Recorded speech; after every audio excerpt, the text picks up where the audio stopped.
नमस्कार, VS network में आपका स्वागत है। मैं हूं संस्कृति जैन। चलिए शुरुआत करते हैं। एक नजर तेज असर। कोरोना के मरीजों के परिजनों का सच अलग है और सरकार के सरकारी सिस्टम का सच अलग है। तो असली सच क्या है? कोविड संकट काल में भ्रम, संशय और अफवाहों की स्थिति स्पष्ट करने के लिए सिम्स के डीन डॉक्टर जीवी रामटेके और एसडीएम अतुल सिंह ने प्रेस कॉन्फ्रेंस में पत्रकारों को विस्तृत जानकारी दी। वायरस को किल करता है। अब मरीज को कौन किल कर रहा है? वायरस थोड़ी मार रहा है उसको। वायरस तो नहीं, ड्रग भी नहीं, रॉन्ग आंसर बताता हूं। वो वायरस तो इतना माइक्रोस्कोपिक है कि वो माइक्रोस्कोप में भी नहीं दिखता। वो कैसे मार सकता है किसी को? सुनिएगा मैं क्या कह रहा हूं। वो जो वायरस है ना, वो आपके लंग को डैमेज करता है, वो आपके किडनी को डैमेज करता है, वो आपके दूसरे ऑर्गन को डैमेज करता है, और वो डैमेज हुआ ऑर्गन मरीज को किल कर रहा है। It is not the virus. So please understand, ये जो है एंटीवायरल ड्रग है। मैं इससे खाली वायरस को मार सकता हूं, लेकिन वायरस ने जो लंग को डैमेज किया वो लंग को नहीं इंप्रूव कर सकता है। Remdesivir. So what is the conclusion? The conclusion is the remdesivir देने का timing is entirely very specific. जैसे कोई आदमी 2 हफ्ते से बीमार है, पहला मान लो उसको 2 तारीख को हुआ, अब वो 1 हफ्ता बॉम्बे में था, 1 हफ्ता कहीं और गया, और अब अपने पास आया, या अब दिल्ली गया, अब 3.5 हफ्ते हो गए, अब ये बहुत हालत सीरियस है, वेंटिलेटर पे, अब इसको रेमडेसिविर काम नहीं करेगा, because the virus has already damaged his lungs, और डैमेज लंग को वायरस रेमडेसिविर ठीक नहीं कर सकता। सो अपने को उसके लंग को इंप्रूव करवाना है। वो स्टेज क्या होती है सर? Very good question. वो स्टेज कौन सी होती है, ये मैं आप इसका आंसर मैं थोड़ा सा अच्छे से देता हूं। Similarly in the early stages it will not work because it is so less a virus, because 60, 70, 80% तो वैसे ही ठीक हो रहा है। तो अब उसका आरटीपीसीआर पॉजिटिव तो लगा दो, पॉजिटिव तो लगा दो, नो नहीं, because it is not needed there, because वो वायरस मल्टीप्लाई होके सबसाइड होके बिना लंग को डैमेज किए, बिना किडनी को डैमेज किए निकल जा रहा है। उसको क्यों दो मैं रेमडेसिविर? एक टाइम लिमिट होगी ना सर वायरस की, कि आज अगर कोई व्यक्ति पॉजिटिव आया है तो वो वायरस उसको पर्टिकुलर कितने दिन में उसके बॉडी के ऑर्गन्स को डैमेज कितना अच्छा क्वेश्चन है, सच अ वंडरफुल क्वेश्चन। अभी तो मेडिकल स्टूडेंट का क्वेश्चन हो गया है कि तो that is how it is. So that time period is called something like incubation period, जैसा अपन बोलते हैं कि आज अगर किसी के अंदर मैंने वायरस डाल दिया 4 अक्टूबर को, तो वो कब उसको बीमारी करेगा, इसी को बोलते हैं इम्पोर्ट। तो उसका एवरेज अपना टाइम 5-7 दिन का होता है, लेकिन उस दिन उसको फीवर आएगा, उस दिन उसको लूज मोशन, आजकल लूज मोशन से आ रहा है वायरस, याद रखना, सिर्फ खांसी से नहीं आ रहा है, पेट से शुरू हो रहा है। So he will have that problem, but if it recovers and goes by, तो इट गोज बाय। अपने कितने पेशेंट्स ठीक हो रहे हैं आप ही देख रहे हो ना। सभी लोग अपने क्यों प्रोजेक्ट करते कितने ठीक हो गए, because they did any treatment literally, फिर भी अपन छोटी मोटी दवाई दे देते हैं। रेमडेसिविर की जरूरत नहीं है। सो अच्छा क्वेश्चन। ये वाले सेट को नहीं दे सकते अपन, it will not work, it won't help him. लेकिन हर आदमी यही सोचता है जब वो इस स्टेज में जाता है, यार कुछ तो करो डॉक्टर साहब, जो है मतलब 20,000 का इंजेक्शन है, ये लो लगा तो दो, हाथ पैर जोड़ते प्लीज दे दीजिए, अपना भी दिल नहीं मानता है। लेकिन साइंटिफिकली सोचेंगे तो it won't work in this, it is not needed in this. So now what, ये जो बीच वाला पीरियड है उसको मॉडरेट फेज बोलेंगे। अब मैं आपको आंसर देता हूं, उसको बोलते हैं अपन माइल्ड, जो होम आइसोलेशन में रहते हैं, एक होता है सीवियर जो आईसीयू में रहते हैं, लेकिन लेट स्टेज में पहुंच गए तो नहीं काम करेगा, चाहे वो 10 इंजेक्शन लगा लो, तो आता है मॉडरेट स्टेज। ये मॉडरेट स्टेज में भी एज आई सेड वो मल्टीप्लाइंग वायरस पे काम करता है। अगर आपको एक लाइन और सुनना चाहे तो, जो वायरस होता है ना, एक होता है, 1 का 2 होता है, 2 का 4 होता है, 4 का 4 लाख होता है। जिस दिन वो मल्टीप्लाई हो रहा है उसी स्टेज में वो दवाई काम करती है, मल्टीप्लाइंग वायरसेस पे।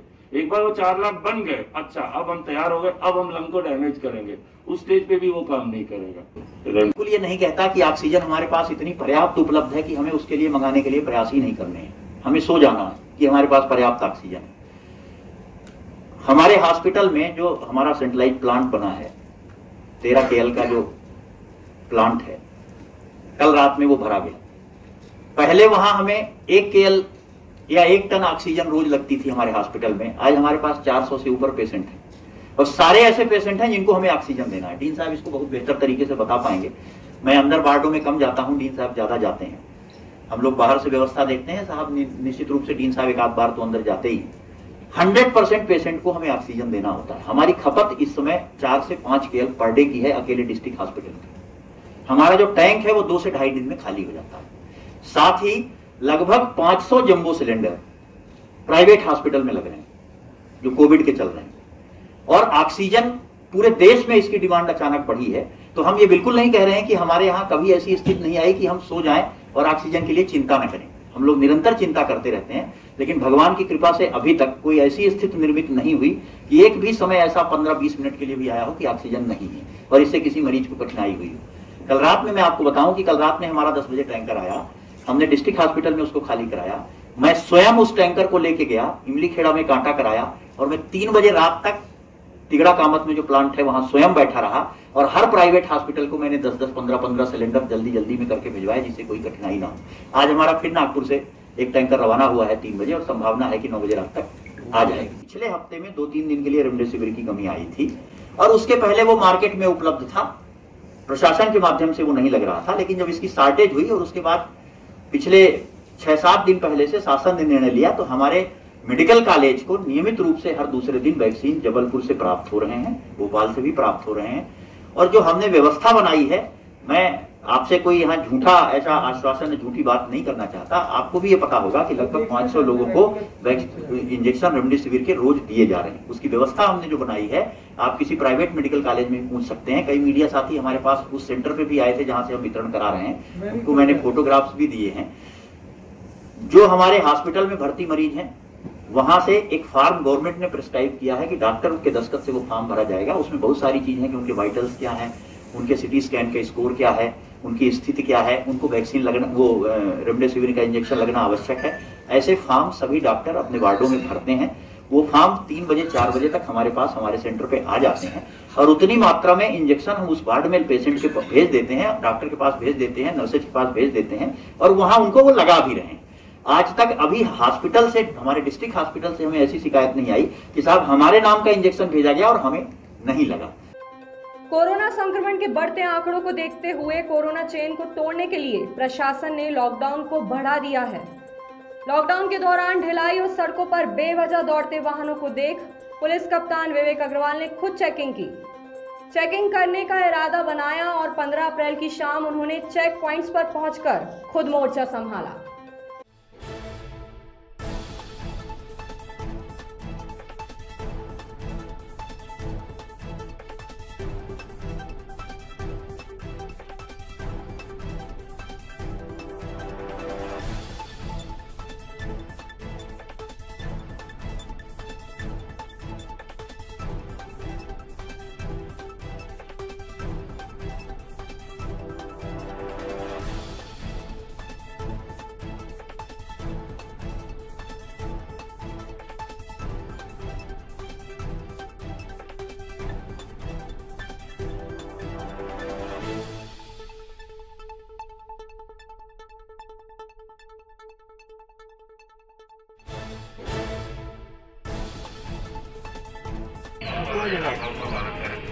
कहाँ जा रहा है?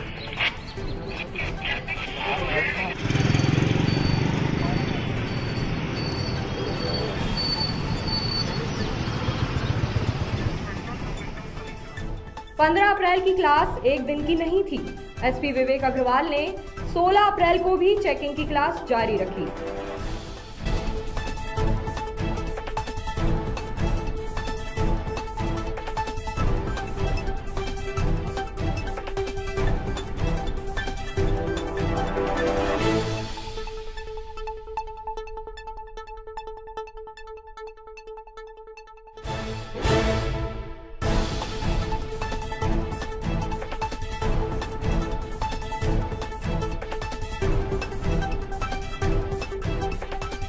आवश्यक सेवा है उसको छोड़कर इसके अतिरिक्त अन्य कोई बिना काम के, बिना कारणवश तो नहीं घूम रहा है, इसलिए वाहन चेक करके उनसे पूछताछ की जा रही। इस प्रकार का यदि वाहन कोई पाया जाता है जिसको बिना कारण के जिनसे पाया जा रहा है, जिसको अभी संक्रमण का दौर चल रहा है, उसको बीमारी का खतरा है, लिहाजा उनके विरुद्ध कार्रवाई की जा रही है। सर आज कितनी गाड़ी पे कार्रवाई?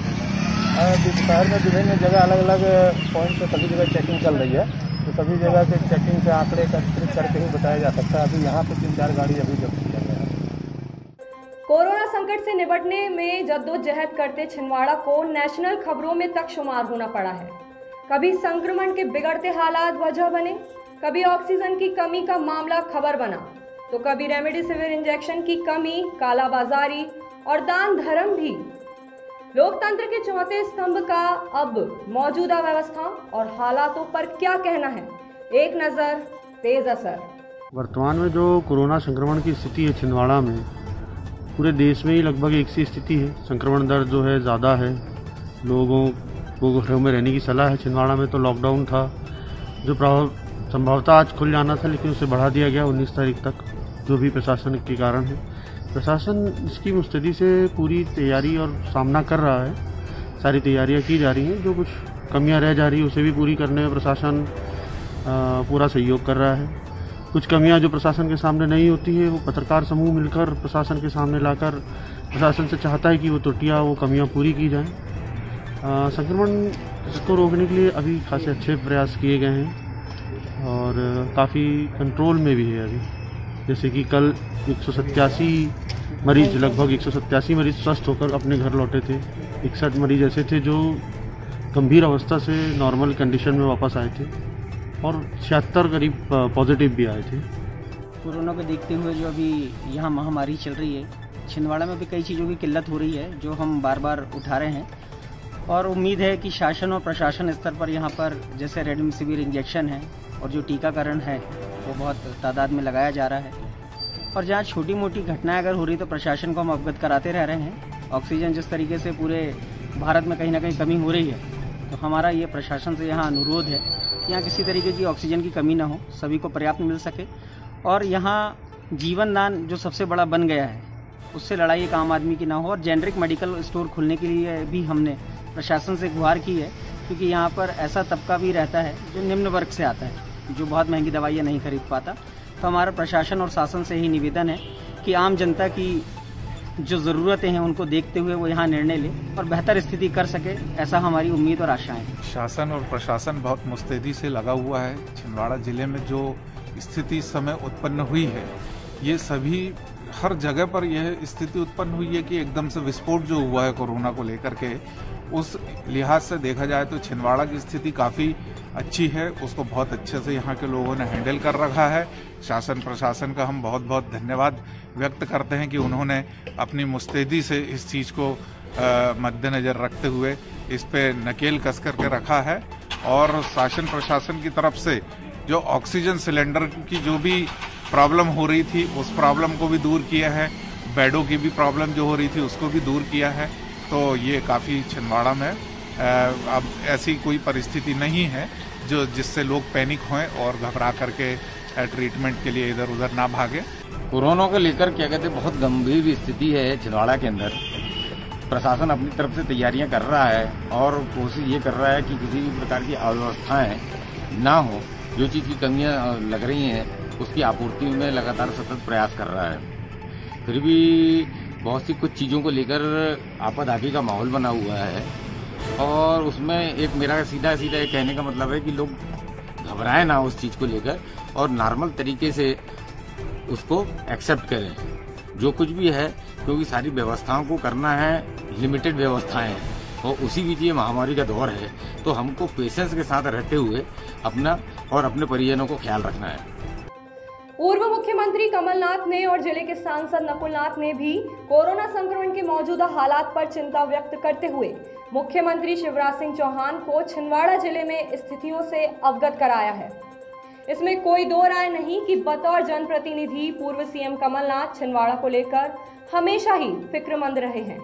जिला कांग्रेस अध्यक्ष विश्वनाथ ओक्टे ने जानकारी देते हुए बताया, हमारे नेता कमलनाथ ने जिस प्रकार आज पत्र लिखकर मुख्यमंत्री को कहा कि छिंदवाड़ा में विद्युत सौदाह गृह बनाया जाए, इलेक्ट्रिक से जो कम से कम के शरीर सही ढंग से भस्म प्राप्त हो जाए, उनका शरीर जल जाए, ताकि आज जो स्थिति हमारे छिंदवाड़ा जिले में अधे जले शरीर पड़े हैं, कुत्ते बिल्ली खा रहे हैं, तो मैं आम जनता से अपील करना चाहूँगा कि इस बात को हम जोर शोर से उठाए हम शासन से मांग करते हैं, प्रशासन से मांग करते हैं कि ऐसी स्थिति छिंदवाड़ा में कभी नहीं रही और तत्काल में इसके लिए हमें विद्युत सर्वग्राह की व्यवस्था कराए।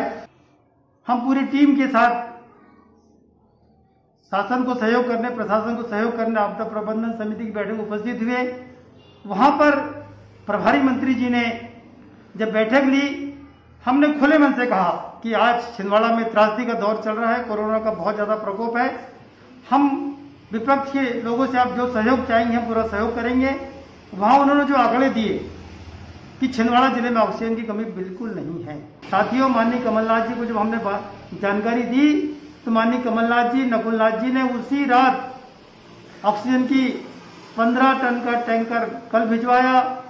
आज फिर भिजवा रहे भारी मात्रा में ऑक्सीजन। तो कम से कम छिंदवाड़ा जिले की कुछ व्यवस्था बनी, लेकिन आज भी कमी बनी हुई है। ये जिम्मेदारी शासन की बनती है, प्रभारी मंत्री की बनती है, मुख्यमंत्री की बनती है कि जब तक संसाधन उपलब्ध नहीं कराएंगे प्रशासन क्या करेगा। प्रशासन काम करने को तैयार है, संसाधन देने की जिम्मेदारी शासन की है, मुख्यमंत्री की है, प्रभारी मंत्री की है। पैसा भिजवाए, संसाधन दे, तभी यह व्यवस्था पूरी हो सकती है। तो मैं कमलनाथ जी को धन्यवाद देना चाहूंगा कि भैया आपने हमारे पूरे विधायकों के कहने से, जिला कांग्रेस के कहने से, कार्यकर्ताओं के कहने से आपने ऑक्सीजन उपलब्ध कराई कि हम जितनी हमारी क्षमता है, हमारे नेता की क्षमता है, उसका भरपूर उपयोग लेंगे और छिंदवाड़ा जिले को हम अपने संसाधन उपलब्ध कराएंगे। ऑक्सीजन हो, रेमडेसिविर इंजेक्शन हो, फेविकुल की गोलियां हमारी सभी विधानसभाओं में बढ़ रही है। हम फिर आपसे कहना चाहते हैं कि धैर्य रखें। कोरोना संक्रमण की भयावह स्थिति से जहां राजनीतिक बयानबाजियों और दावों की कलई खुल चुकी है, तो वहीं कोरोना की सेकेंड वेव की सुनामी ने समाज सेवा की बड़ी बड़ी तोप ठंडी कर दी है। ऐसे विपरीत हालातों में भी अगर जरूरतमंदों तक भोजन पहुंच रहा है तो यह सचमुच काबिले तारीफ है। लालबाग श्री दुर्गा शक्तिपीठ एवं श्री राम भक्त हनुमान सेवा समिति के युवा शहर में हर चिन्हित स्थान के अलावा भी खोज कर जरूरतमंदों को भोजन के पैकेट बांट रहे हैं।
जिले में पिछले 20 दिनों के दौरान शिक्षा विभाग ने कोविड संक्रमण में अपने कई साथियों को खोया है।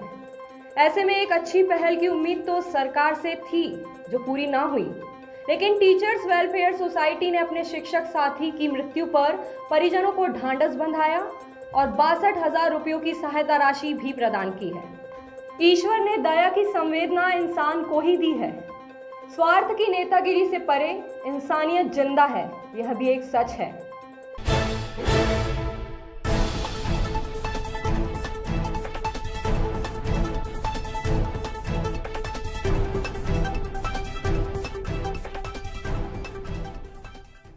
सीवर लाइन का काम तो होना ही चाहिए, बढ़ते शहर में बेहतर व्यवस्था दरकार है, लेकिन दिक्कत हमेशा काम करने के तरीके से है। सड़कों पर गड्ढे छोड़कर मत जाओ, काम जहां करो पूरा करके जाओ। कहीं मिट्टी का ढेर छोड़कर जा रहे हैं, कहीं गड्ढे और टूटी पेयजल पाइपलाइन। काम करने का यह तरीका जनता की परेशानी बनता है।